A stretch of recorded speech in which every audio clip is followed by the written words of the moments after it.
What is going on, you guys? Welcome back to the YouTube channel. I really appreciate you tuning in. Today we're back in my 2006 Nissan 350z Rev Up, and as you saw from the title, you already know why we're out here. We're talking about the engines that come in the 2006 and the 2005 Nissan 350zs.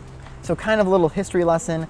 In 2003 to 2004, the 350Z came with the regular VQ35DE engine, and then in 2005 and 2006, they swapped it for the VQ35DE Rev Up. These engines are actually extremely similar. There's just a few tweaks they made, and I'm gonna explain to you why they made these and what they did. And then lastly, they made the 07 to 08 350Z, and this actually had the VQ35HR motor, which people will tell you is the best 350Z motor you can buy. It definitely depends on what you're doing, and we'll get into that in a little bit. So if you've been doing any research and you've been looking into get into 350Z, you've noticed that people tell you probably to stay away from the 2006 and the 2005 cars. Why is this? Not all 2005s actually experienced this, just the manual transmission ones, which happen to be the 35th anniversary cars. So all three of these Nissan 350Z engines actually burn oil, some of them more than others. Specifically, the Rev Up one will actually burn a little bit more.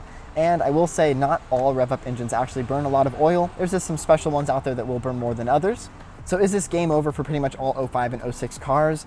Absolutely not. So the 06 and some of the 05 cars actually happen to burn a little bit more oil than the other cars because of the fact that they added variable valve timing on the intake side and not just the exhaust side like the regular VQ35DE had.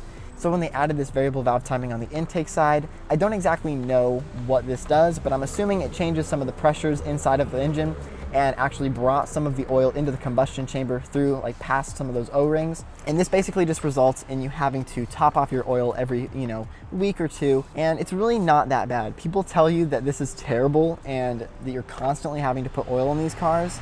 I daily drive this thing, and I would say I put probably about 1,000 miles a month.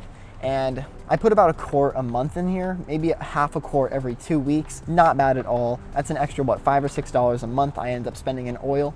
And to be honest, I actually look forward to checking the oil, and it just makes me feel like I'm connected with the car. And who wouldn't love to be able to open the hood and actually do something, and it kind of looks like you know what you're doing. It's pretty cool, So this is nowhere near game over for the 2005 and 2006 350Zs. What people seem to forget about these Rev Up engines is that they have more horsepower, specifically 300 horsepower. This is 13 horsepower over the regular 287 horsepower the DE gets. The Rev Up definitely knows how to put down and deliver that 300 horsepower really well. So I actually dynoed this thing about 3 or 4 months ago and ran 271 horsepower at the wheels on a Mustang dyno. Those are called the Heartbreaker dynos because they always run about 10% lower.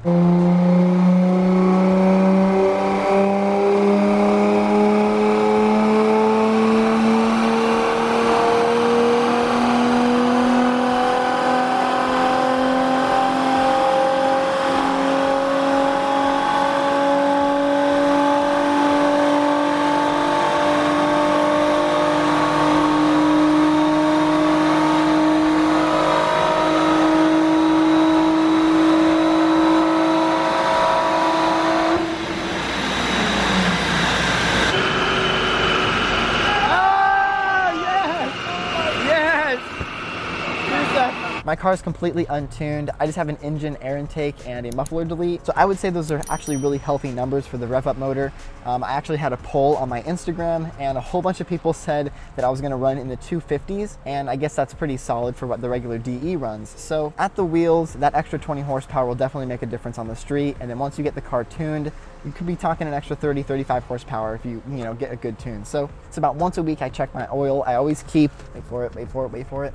I always keep a quart of 5W30 full synthetic oil behind the driver's seat, just because you never know when you're gonna be just randomly going on a spirited drive and need to top up the oil at the end of it. I will say at the end of an extremely spirited drive, getting this thing to 5-6K around every single corner, keeping in the low gears, accelerating fast, it's always a good idea to keep some oil on hand just so you can top it up at the end. Even if you just put a splash in there at the end, your car will thank you. There's just something about having to top up your oil versus just not having to top up your oil. I feel like I constantly know the level of my oil versus someone that doesn't have to top up their oil, kind of falls into the habit of just never checking their oil, which can kind of be scary sometimes. You should always be checking your oil no matter what car you drive, no matter if it burns oil or not. It's just a good rule of thumb to follow.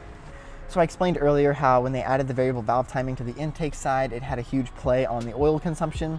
Another reason, and pretty much the only other reason as to why these cars burn oil, is because these engines are actually sourced from Renault, a company based out of London. And in England, their oils and fuels aren't as acidic and, just intense as ours here in the States are, our oils and fuels actually burn through a lot of these O-rings faster than they would in Europe, and they didn't obviously make the adjustment. And that's actually why some of the Rev Up engines don't have these issues and some do, is because some of the engines were sourced from Renault in England and some were actually built here in the States. Correct me if I'm wrong, but I'm pretty sure that's why. It could be that all Rev Up engines were actually produced in England. I'm not quite sure, but it would make sense as to why some of them don't have this issue. So let me know if I'm wrong. So lastly, I want to talk about two things that you definitely want to keep in mind if you're going to be picking up a Rev Up engine. If it's a high mileage Rev Up, you really don't know how the previous owner treated it or how often they did their oil changes, or even if they checked the oil or not. The person before you could have had amazing maintenance for the last 100K miles, so you really just don't know. Definitely when you go on your test drive, have someone drive behind you and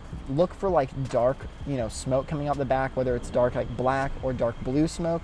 Either of these will basically be indicators that the car was driven either really, really hard, or that the O-rings for the oil is just shot and they either need to be replaced or the engine's gonna go sometime soon. So something I would remember. Another thing is if you wanna do forced induction, so if you wanna turbo the car eventually, I do think going with the regular DE engine is gonna be a better idea just because of the fact that you can find them. They're a lot easier to find than the Rev Up motor. For some reason, the Rev Up motor is actually like a lot more expensive to buy, even though people tell you to stay away from them. It's kind of ironic, but that's just how it is. So if you are gonna, go forced induction, I definitely would go for the DE. If you can find the HR version, which is from 07 to 08 to go forced induction, that would probably be your best bet because the internals are, they're basically just known to be stronger. But like I said, kind of like the Rev Up, these engines are gonna be a lot more money. So if you do end up blowing it, replacing your HR is gonna cost, probably double what the regular DE is gonna cost. So,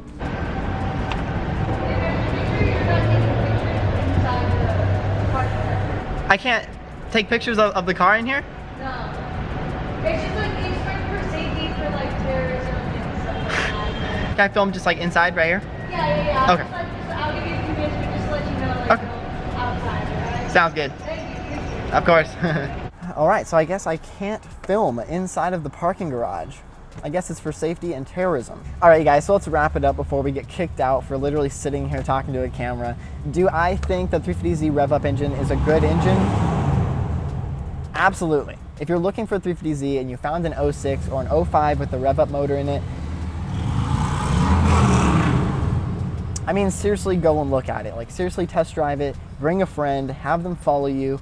Look for smoke. I definitely think these are great engines and they're extremely powerful, honestly. Anyways, thank you guys so much for tuning in. I hope you enjoyed this video. I hope you learned something, and I hope you've learned that the Rev Up engine should not scare you away. If anything, you should just get excited about the extra 13 horsepower it comes with. I absolutely love this car. I love the shape. I love the way it looks. I love the way it sounds. I love the power. The transmission feels great. The seating position is sporty. There's just so many things about this car that just make it an amazing vehicle, like so much crazier than your average, like, I don't know, Kia Soul or something like that. Anyways, thank you guys so much for tuning in. Hit the thumbs up button if you enjoyed the video. Drop a comment if you have any questions, comments, or concerns, and I'll answer them for you. And then please hit the subscribe button if you haven't yet already. We're about to hit 3,000 subscribers, and I need your help to do that. Thank you guys so much for tuning in. I'll see you guys in the next video. Peace out.